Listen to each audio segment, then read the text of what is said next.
is an intensity of challenges that always accompany the light as far as we can see. Excuse me.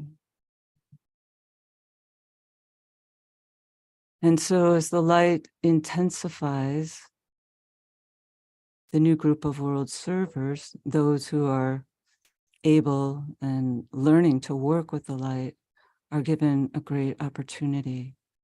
It's our task to work to establish our alignment, particularly at these interlude periods, not only the interludes of the month, but also the interludes of the year. So we're now in the lower interlude of the year that's composed of Libra, Scorpio, and Sagittarius. So during these times, the new group is asked to work to build their alignment, those who stand within the heart center, to build our alignment, to extend our alignment to the highest center of our planet through the medium of the hierarchy. We work in conjunction, of course, with the hierarchy, and through our ability to align with their aura, we might say, they can take the energies and extend them to the highest center, Shambhala. And then these energies can come in and be released as goodwill in our world.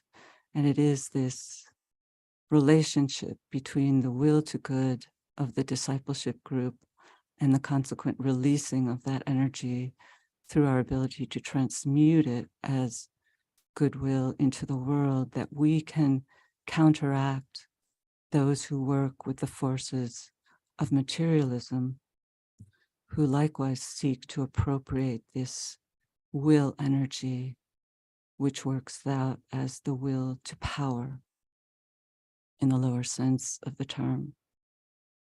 Power for the individual, power for the group of those aligned with those materialistic forces. And so when we understand it from this larger perspective of a planetary battle, we might say, we can see that our work as members of the Heart Center who have some understanding of the subjective principles underlying what's going on in the world, which many other members of the new group of world servers do not have.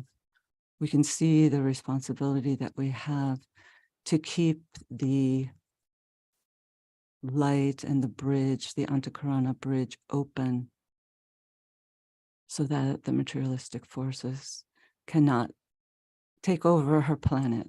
Basically, that's our challenge. And we each do that in the ways that we can serve as bridging agents.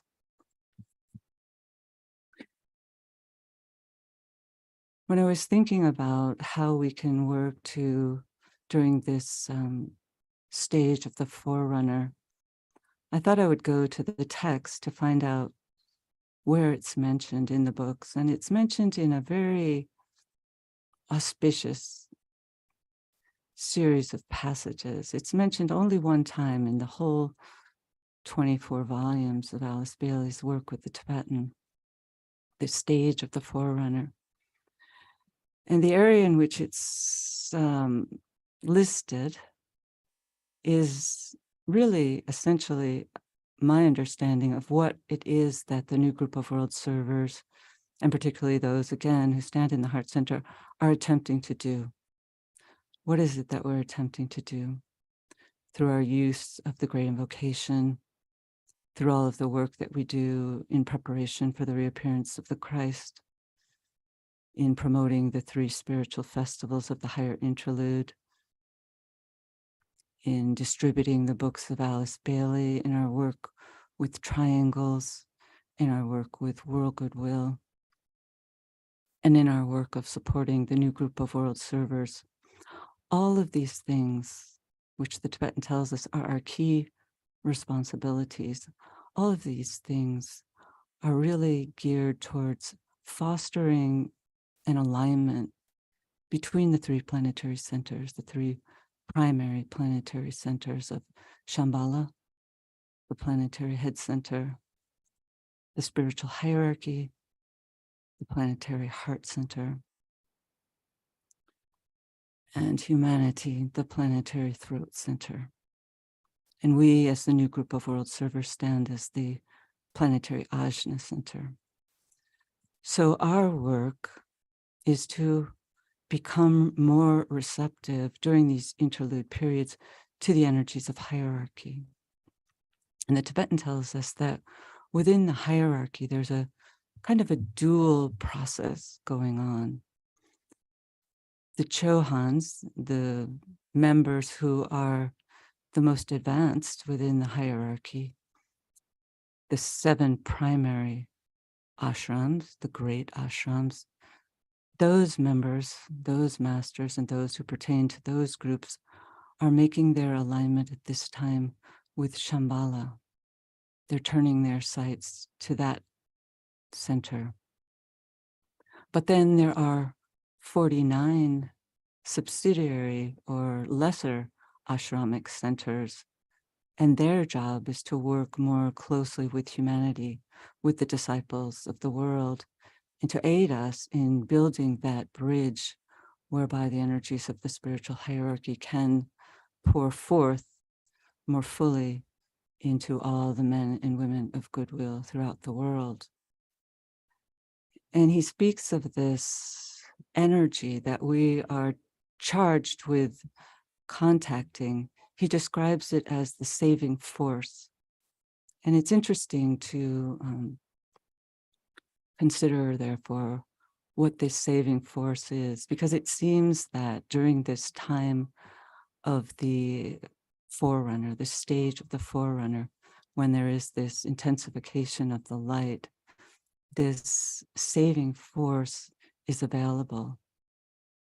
It was talked about being available during the Second World War, but it seems that it's likewise available throughout this subsequent stage of the forerunner.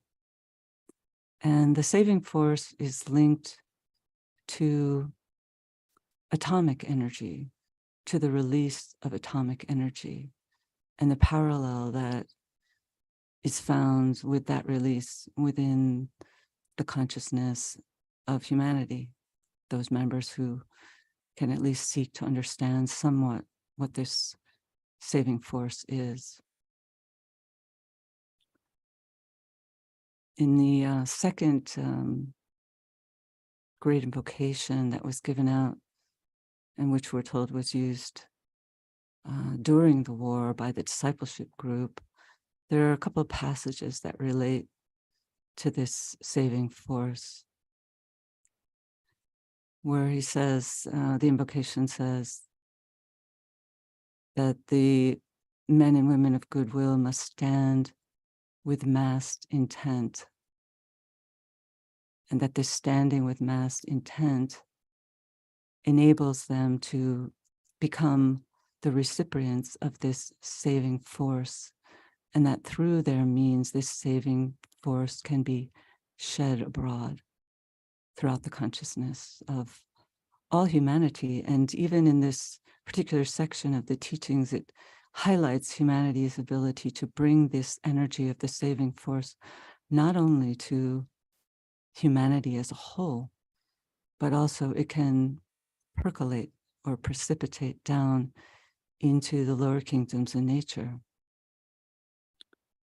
the animal, vegetable, and mineral worlds. And it is therefore emanating from high sources, emanating from the great and highest center of our planet, but it's precipitating down from the highest to the very lowest within the mineral world. And so our task, again, is to do what we can to become receptive to the energies of the ashrams. And just to say, for those of you who might be new to this work, the energies of these ashrams, the energies that we're describing when we speak of ashramic work, these are very different than the ashrams that many of us might be familiar with, spiritual ashrams, often associated with India, often associated with different spiritual groups in the United States and other parts of the world. These are very different. The ashrams that we're speaking of are states of consciousness that exist within the spiritual hierarchy, the heart center of the planet.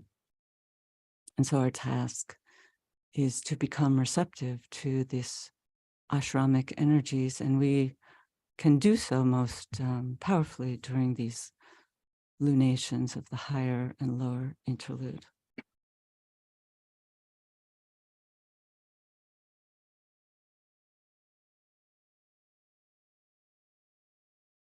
So one of the tasks which we'll be discussing in our discussion period, which will follow after our meditation, is this idea that one of the paramount activities and tasks of the new group of world servers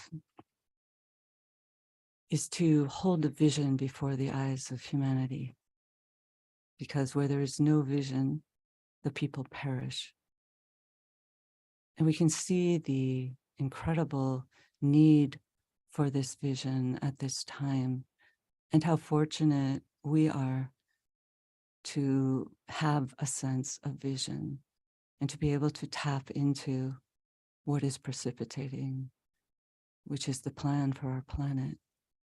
This plan is unfolding over long, long cycles of time.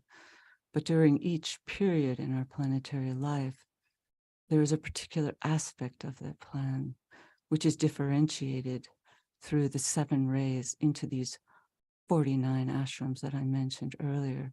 Each of these different ashramic groups has a particular energy that they are aligned with, a particular task to unfold and to share within this great task of bringing the vision before the eyes of humanity. And so we might want to, and we probably have in preparation with this, for this meeting, pondered what it is that's seeking to precipitate, what it is that's seeking to precipitate through our groups, through our particular nation, and through the world as a whole. What is it that the hierarchy is seeking to precipitate into human consciousness? They tap in to the intuition. We often speak glibly of being able to do so ourselves. And Sagittarius is a key energy with which we can attempt to make that alignment. But realistically, it is the spiritual hierarchy, those members of the hierarchy that are charged with working with the human kingdom. It is they who can contact this intuition, and we, through our means of building the bridge within consciousness, can then in turn tap into a measure of that greater light. So that's one of the tasks that we have for our discussion period. And so let's now move into our meditation, strengthening the hands of the new group of world servers. Let's take a moment of silence to link up with each other as a group, fusing ourselves, linking with all other groups and individuals throughout the world who are likewise preparing for this approach to the new moon.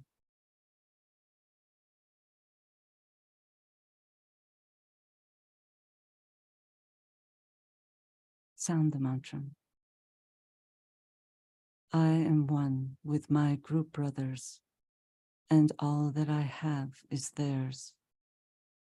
May the love which is in my soul pour forth to them. May the strength which is in me lift and aid them. May the thoughts which my soul creates reach and encourage them.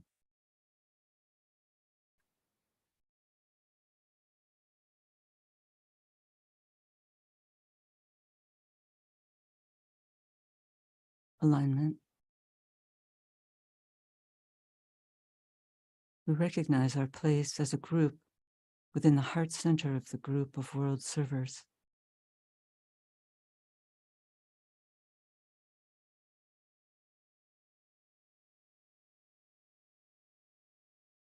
We mentally extend a lighted energy from that point, but anchoring ourselves there towards the spiritual hierarchy, the planetary heart center.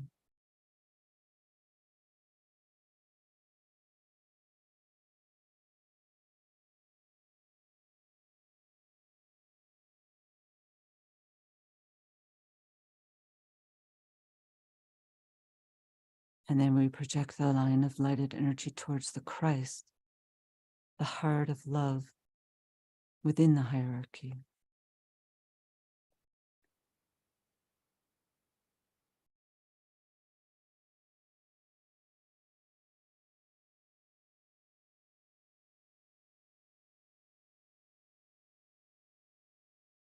And we extend that alignment towards Shambhala, the center where the will of God is known.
Higher interlude.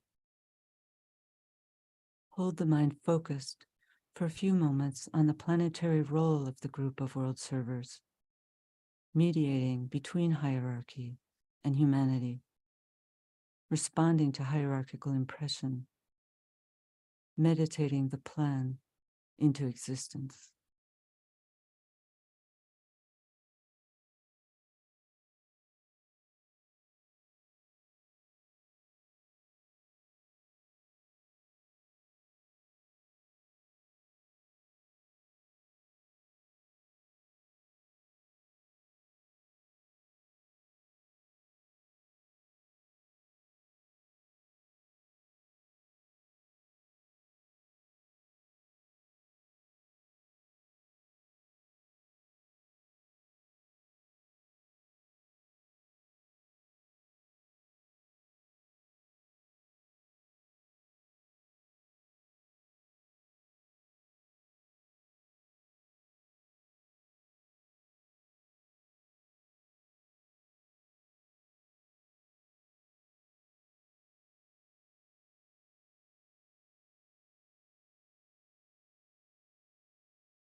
Meditation.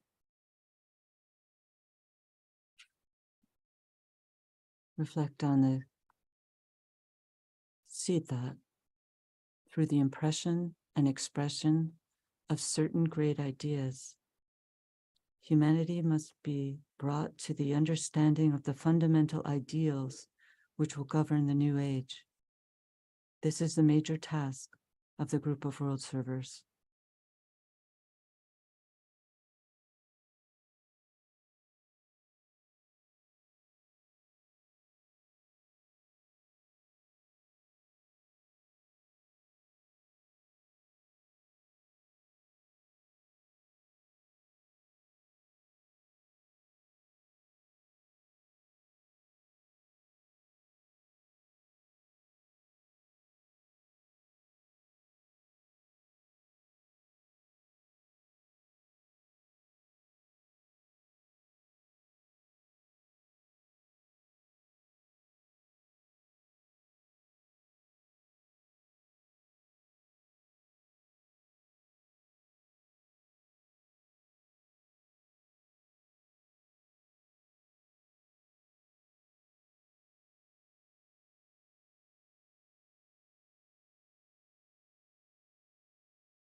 Precipitation. Visualize the precipitation of the will to good, essential love, throughout the planet, from Shambhala through the planetary heart, the hierarchy, through the Christ, the group of world servers, through all men and women of goodwill everywhere in the world, and finally through the hearts and minds of the whole human family.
Lower interlude. Consider the many ways in which the power of the one life and the love of the one soul are working out in the world through members of the group of world servers, so building the thought form of solution to world problems.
Distribution.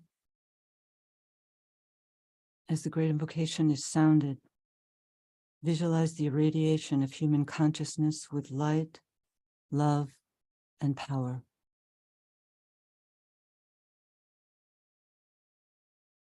From the point of light within the mind of God, let light stream forth into human minds. Let light descend on earth. From the point of love within the heart of God, let love stream forth into human hearts. May the coming one return to earth.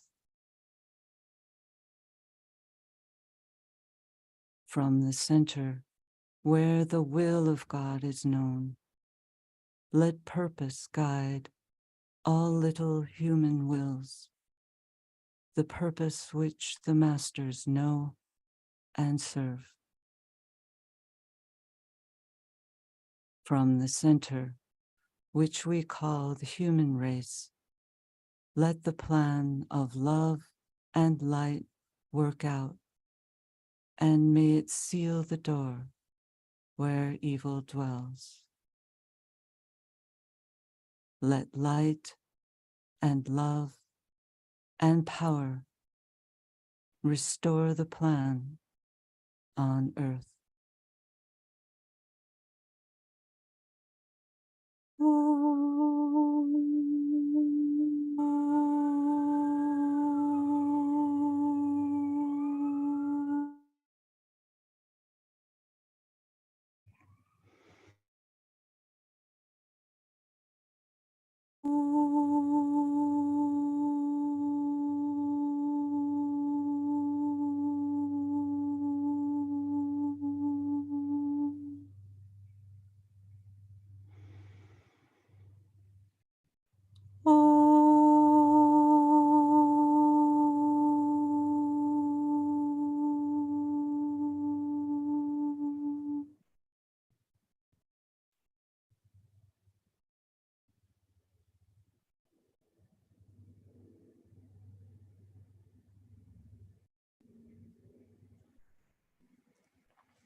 Thank you, everyone.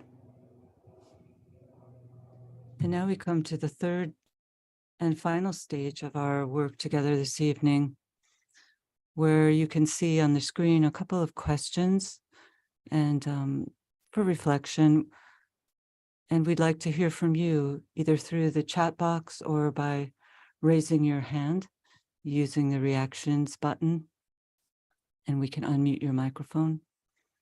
And these are just suggested thoughts to ponder. What role does vision play in the emergence of the plan? And what is vision for both the group, your nation, and the world?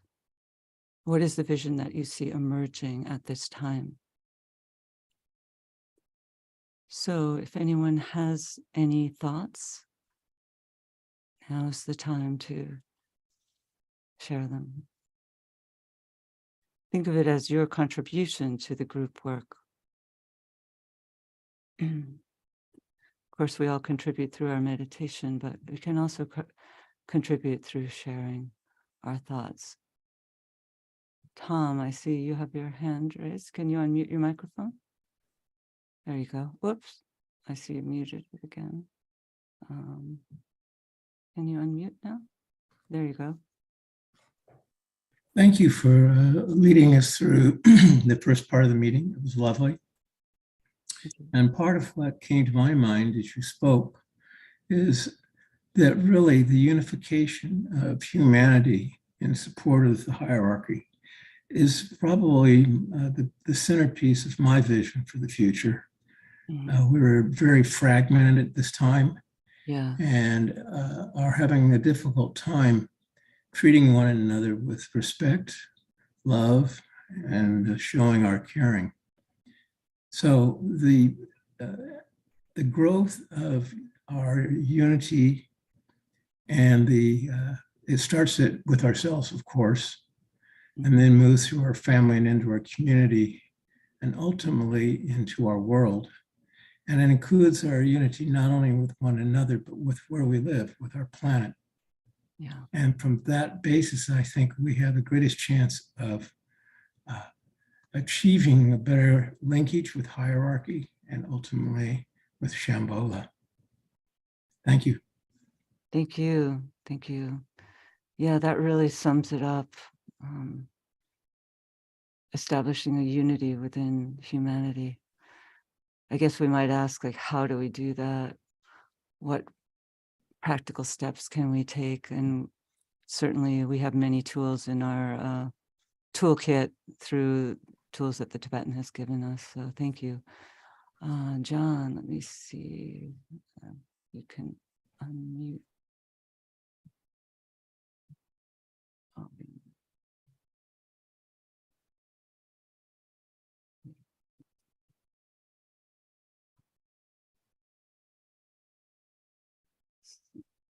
there you go, John. Thank you for unmuting yourself. Yeah. Hi, Kathy. Thanks so much for the wonderful presentation and for the vision that you have given to us of the tremendous cooperative effort that's taking place at this time between hierarchy and humanity as it strives to align more closely with hierarchy. And then, of course, as hierarchy and humanity strive to align and cooperate more fully with Shambhala. And I was so struck by that image that you had displayed there of the person with the arrow and shooting that beautiful lighted, that stream of light into the cosmos. And that struck me as the arrow of aspiration. And so we have to have, and we need to be aspiring toward those higher ideals and the expression of them. And so it would seem that at this time, that ideal with which humanity is working is the greater expression of right human relations between the body of humanity, as Tom was expressing, we need to strive and hold the vision of being a more united body of people who are living and on this planet Earth. And we've been told that the Christ can't truly make the planned reappearance until there has been a sufficient degree of right human relations established between people on Earth. And so we see this tremendous tug of war occurring within the human family at this time, in many ways, as people who are holding this idea of a greater expression of right human relations, and pushing to enable a greater implementation of this ideal within the human family. And so perhaps this is a key part of the vision right now that's being held by the new group workers as they strive to promote greater harmony amongst people. So thank you for that, Kathy. Thank you so much, John. Yeah, we all seem to be thinking along the same lines, and yeah, we can use our tools, right? We have very practical tools, which I know you focus on much in your work, of the as if technique, as above, so below, all those many jewels that you share with the students. So thank you.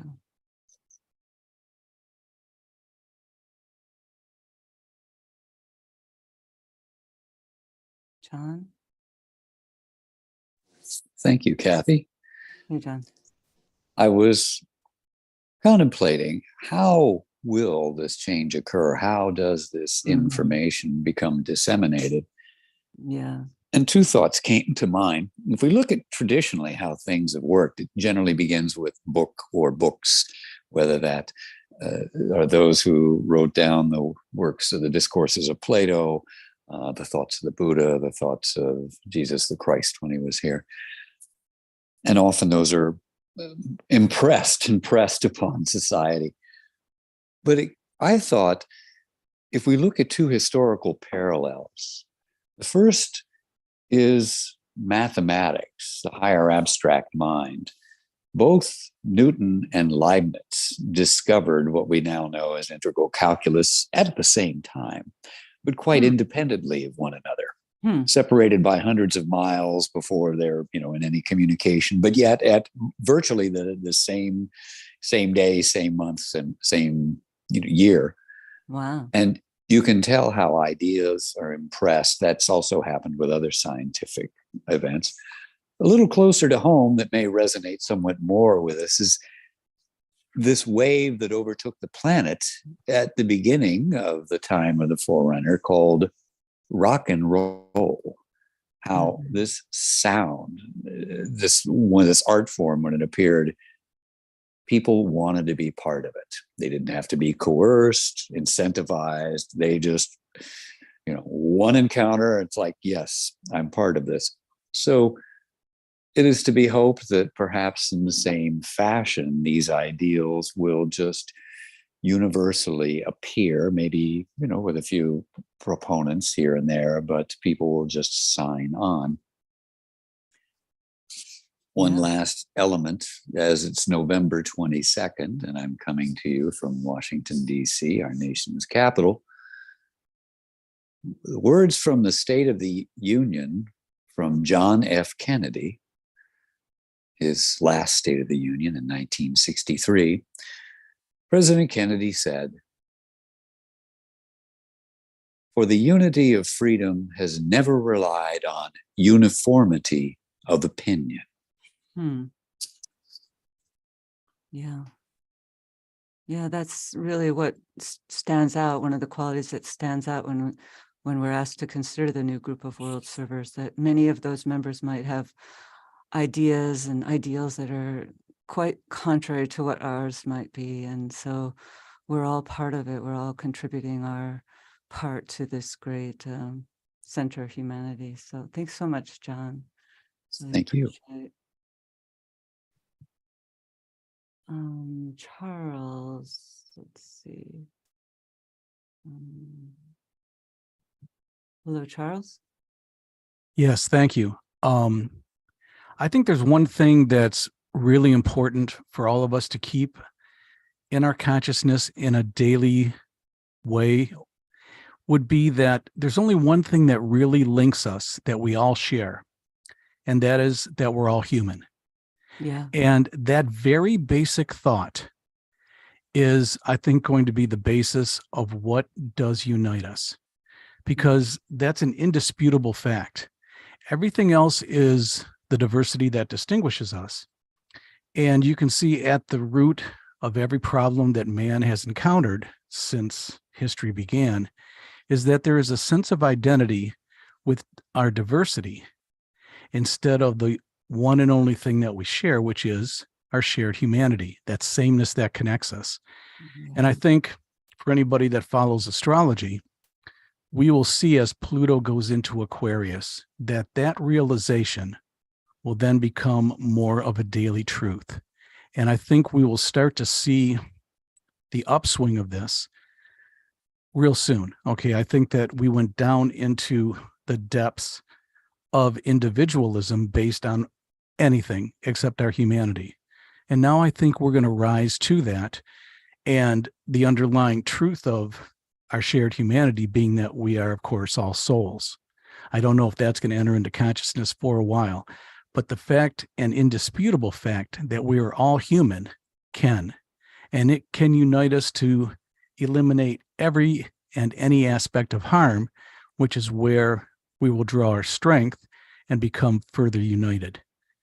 And I think that that is where you will see us go by the conclave and then moving past it.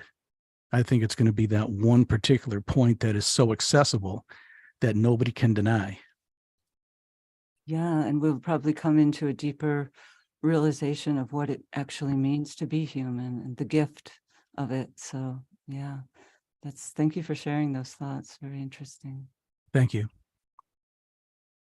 Okay, let's see.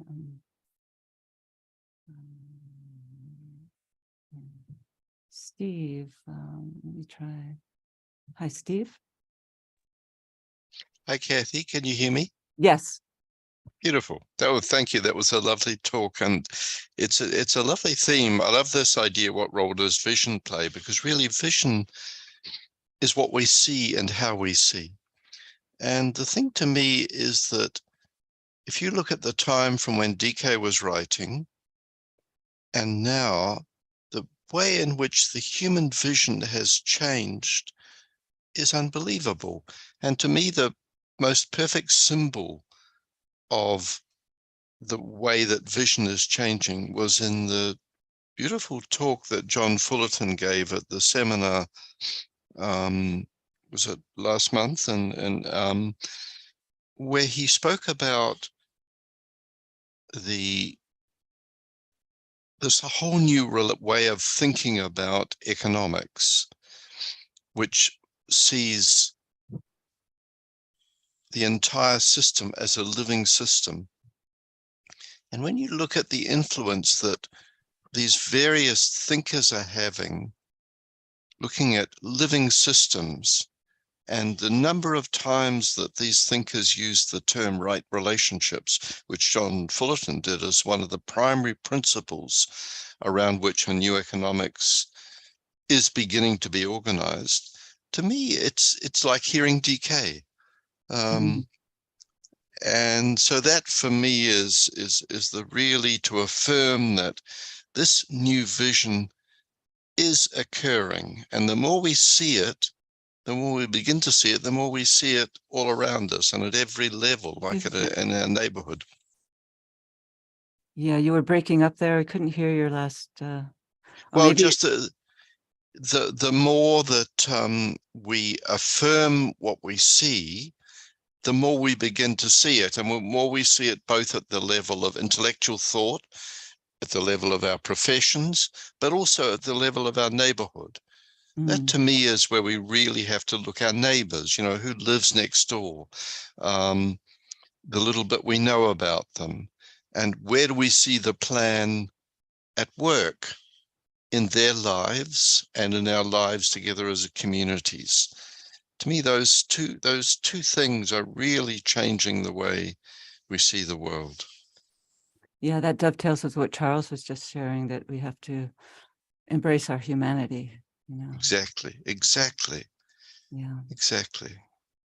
because we have a tendency to always be abstracting perhaps into the higher realms, but it's now we're called upon, especially at these new moon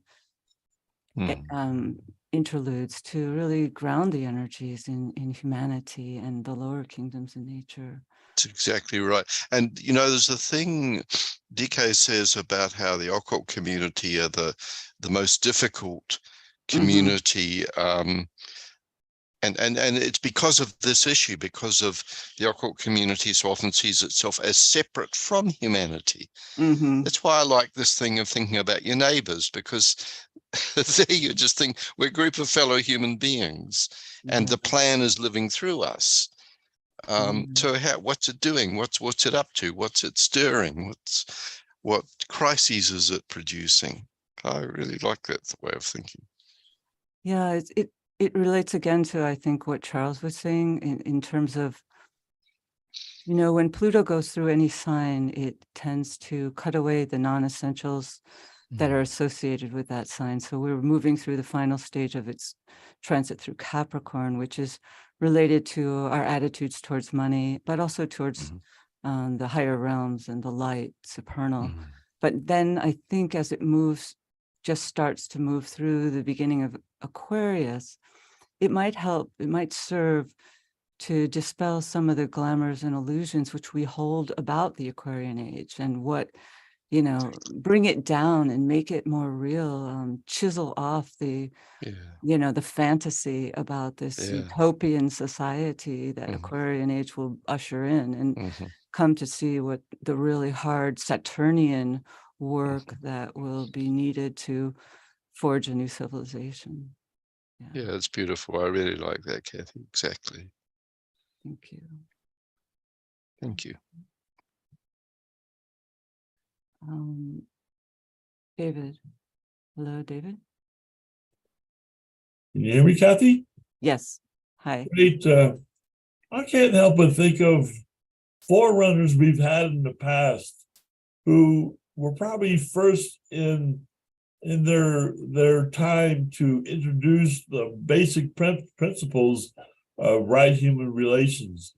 People like Moses, who gave us the 10 Commandments, is probably the first to lay the groundwork for right human relations. Thank you.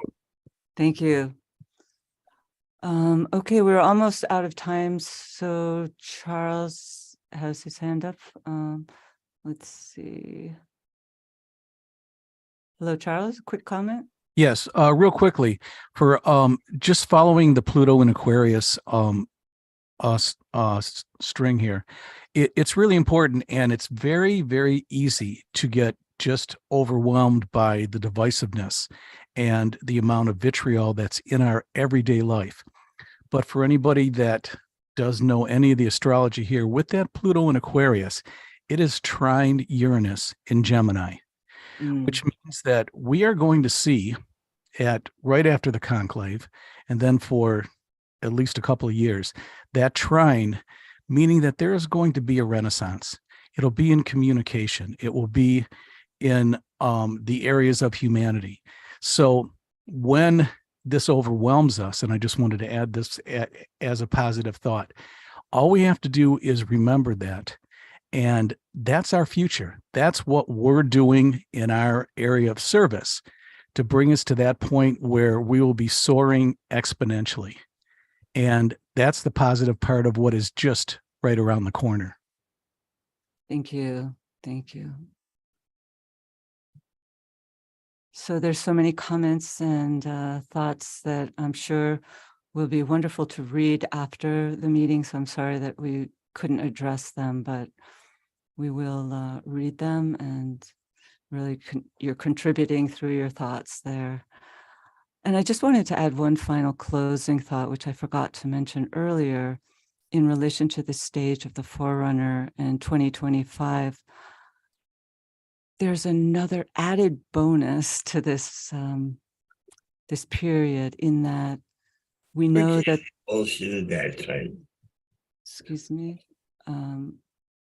David, you're unmuted. Okay. We know that every 7 years there is a festival week of the new group of world servers, and the next one occurs in December of 2026. So we are really blessed with that, because it also coincides with a full moon. And the Tibetan has said that whenever the festival week coincides with a full moon, the opportunities are exponential. And so, you know, that's something really positive to keep in mind. So let's now just, let's see here. We have to announce our upcoming meetings, excuse me. The Sagittarius full moon meeting will occur on Wednesday, December 7th at 6 p.m. Eastern Standard Time here in our offices. And we encourage those of you who can come to be present on the physical plane. And we'll still do a hybrid Zoom meeting as well. So please do what you can to come. And then the Capricorn new moon meeting will be held as a Zoom meeting on Friday, December 23rd, 2022 at 6 p.m. So thank you all again. Let's just end our work today with a brief moment of silence to again link up with all groups and the wider group of world servers.